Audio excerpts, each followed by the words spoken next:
People across China are now boiling grass just to survive, not because of a disaster, but because the economy has collapsed so brutally that millions can no longer afford food. I've never seen a nation fall from prosperity to starvation this fast, and what's happening behind the scenes is far worse than anyone is being told. So how did the world's second largest economy end up in a crisis so severe that its own people are eating grass to stay alive? People in China are now picking grass from empty fields, quiet parks, and the sides of old roads, and they bend down slowly as if they are searching for lost coins. But they are not looking for anything small. They are looking for food. The soft green blades slip between their fingers, wet with morning dew, and they pull them out by the handful, shaking off dirt before dropping them into thin plastic bags. The air smells like rain and soil, the way it does after a storm, but there is no comfort in it. You can hear the sound of rustling leaves and quiet footsteps, but no one talks. No one wants others to hear their hunger. A mother in a faded red coat picks long pieces of grass and holds them to her nose, trying to tell if they are safe to eat. Her daughter stands beside her, rubbing her arms because the wind is cold. The girl's stomach growls loud enough that she looks around to see if anyone noticed. The mother pretends not to hear it, but her eyes tighten, and she works faster. She keeps telling her daughter, "It's okay, it's food," even though she knows it is not enough. Later, at home, she will boil the grass for almost 20 minutes until the water turns dark green and smells like bitter tea. She will pour it into 3 small bowls, one for each child, and she will not take any for herself. When the children ask if she already ate, she will smile and nod, hoping they do not notice her shaking hands.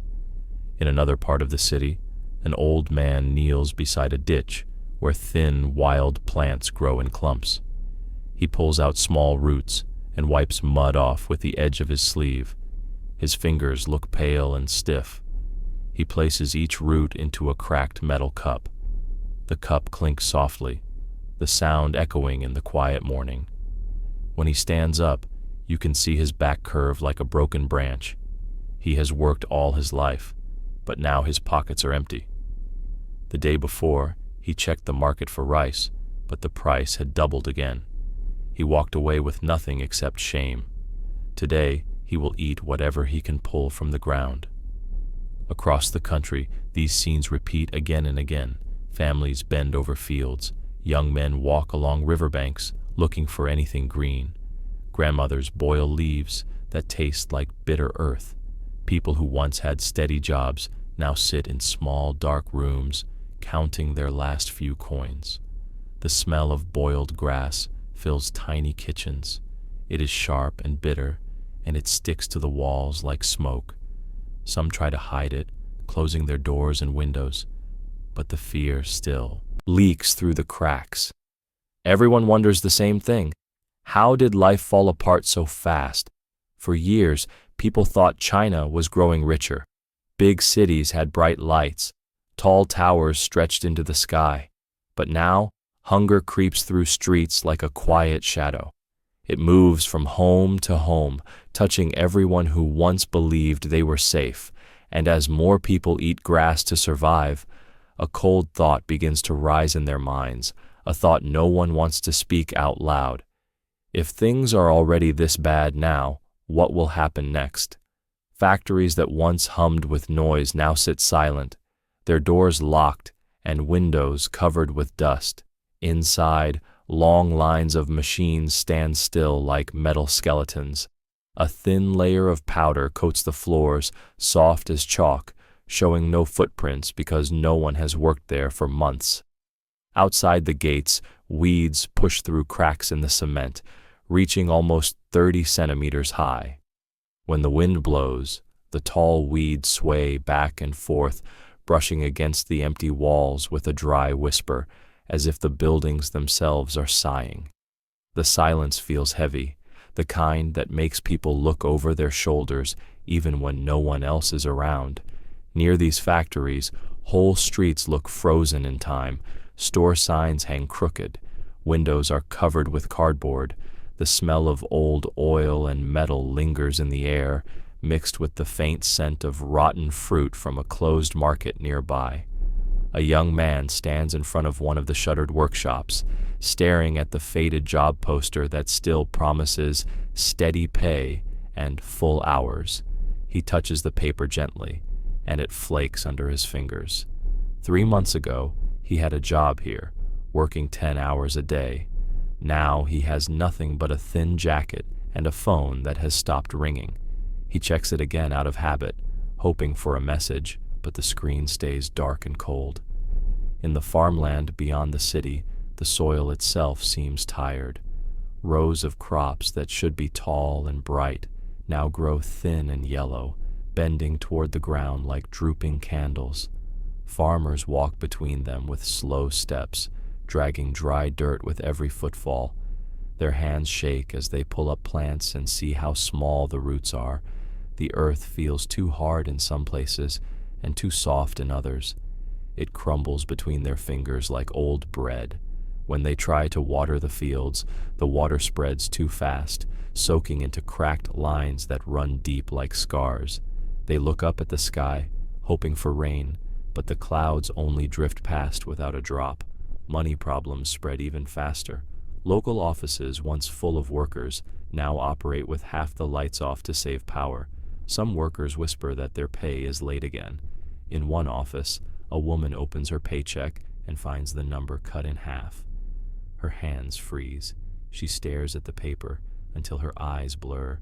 She thinks of bills she can't pay and a fridge that holds only 2 eggs and a wilted cabbage. When she gets home, she sits at the table with her head in her hands, listening to the quiet ticking of a wall clock that seems louder than ever. Each tick feels like a warning. Prices rise each week. A bag of rice that cost 30 when now costs 55. Meat becomes a dream. Even cooking oil gets locked behind glass cases. People walk through markets with slow steps, picking up items, checking the price, and placing them back down. They press their lips together, trying not to look defeated. The weight of worry sits on their backs like a heavy stone. They feel it in their shoulders, in their empty pockets, and in the long, tired lines on their faces. Slowly, a new truth spreads across the country. Factories are not coming back. Jobs are not returning. Savings are drying up. Every problem connects to the next like links in a long, rusted chain. And as each link breaks, food becomes harder to afford. Hunger begins to grow, not loudly, but silently, slipping into homes and sitting at tables like an unwelcome guest. People can feel something worse coming, like a storm building far away, and they wonder how much more they can take before everything falls apart. A small apartment sits on the edge of a gray city, walls bare and windows streaked with dirt. Inside, a mother sits on a thin mattress with her 2 children. The room smells faintly of boiled grass, and a single metal pot bubbles quietly on a small stove. She stirs the green liquid with a spoon that has scratches all along its handle. One by one, she pours tiny amounts into 3 shallow bowls. Each child takes a sip, grimaces at the bitter taste, but swallows anyway. The mother watches them, her eyes tired and wet. She tells herself this is enough for today, even though she knows it is not. Her own stomach growls, but she refuses to eat, holding back her hunger to give the little food to her children. Across the city, a young man walks along the riverbank, searching for anything edible. He bends low and pulls up long, thin leaves, shaking dirt from their roots. The wind presses against his face, cold and sharp, and he shivers in his thin jacket.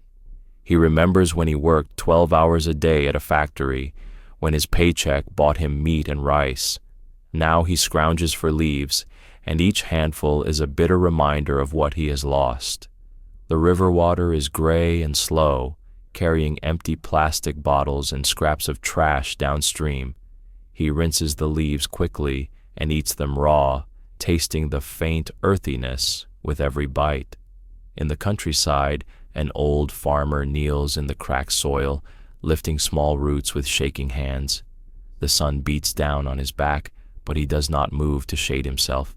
He counts the handfuls carefully, knowing this may be all the food he has for the day. His mouth is dry, and his lips crack as he chews the tough roots. Nearby, his wife bends over a withered plant, pulling leaves to mix with a small portion of rice they had saved. Their grandchildren sit quietly, staring at the mixture, not asking for more because they have learned not to. The children's small hands tremble as they pick up the food, and their eyes dart nervously to their parents, hoping for approval. In another neighborhood, a group of young people sits in a dim alley behind closed stores. They huddle together and share a small pile of grass and weeds collected from a nearby park. One boy breaks the leaves into tiny pieces and tries to make them taste better with a drop of oil someone smuggled from a nearby kitchen. The others chew slowly, their stomachs growling, and their faces pale from hunger. Someone whispers about the factories that closed and the money they cannot find. No one answers, only nods, swallowing silently. The alley is quiet except for the scraping sound of teeth on grass and the occasional cough from weakness. Across homes, fields, and streets, the same scene plays out again and again. People who once had jobs, savings, and normal meals now spend hours searching for anything green, anything edible. Their hands are cut, dirty, or trembling. The air smells of earth, boiled leaves, and quiet despair. Families sit together, forcing themselves to eat, hoping it will last, knowing it will not. Every bite is small, every meal uncertain. Hunger moves like a shadow across the nation, touching every corner, creeping into homes and hearts. And as each day passes, a single thought rises quietly in everyone's mind. If this is what life has become now, how much worse can it get tomorrow? Across the country, the cracks in the system are growing wider.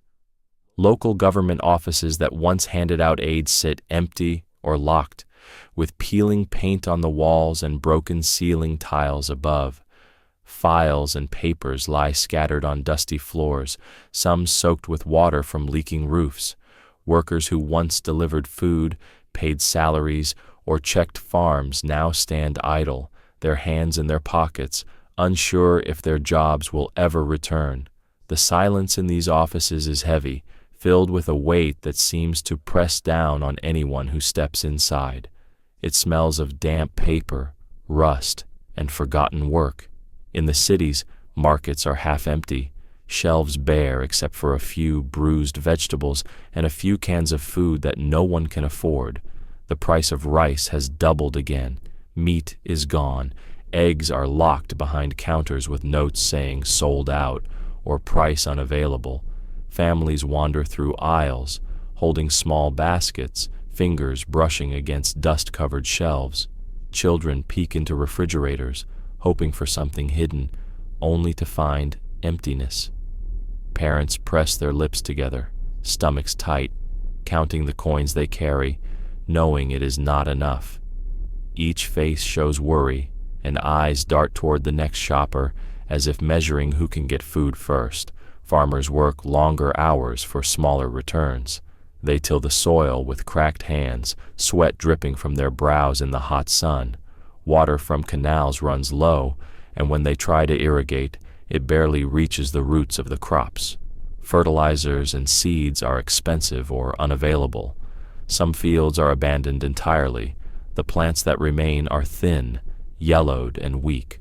Birds and insects eat what little is left, leaving farmers staring at the ground in despair. Every handful of earth seems heavier than the last, as if it holds the weight of failure. In villages, people gather at empty squares or dusty streets to talk quietly. They whisper about rising prices, missing food shipments, and debts that cannot be paid. Older residents shake their heads and remember a time when a harvest fed every family and workers earned enough to support their children. Now silence follows their stories, only broken by the sound of children coughing from hunger or the scraping of a pot being washed with little water.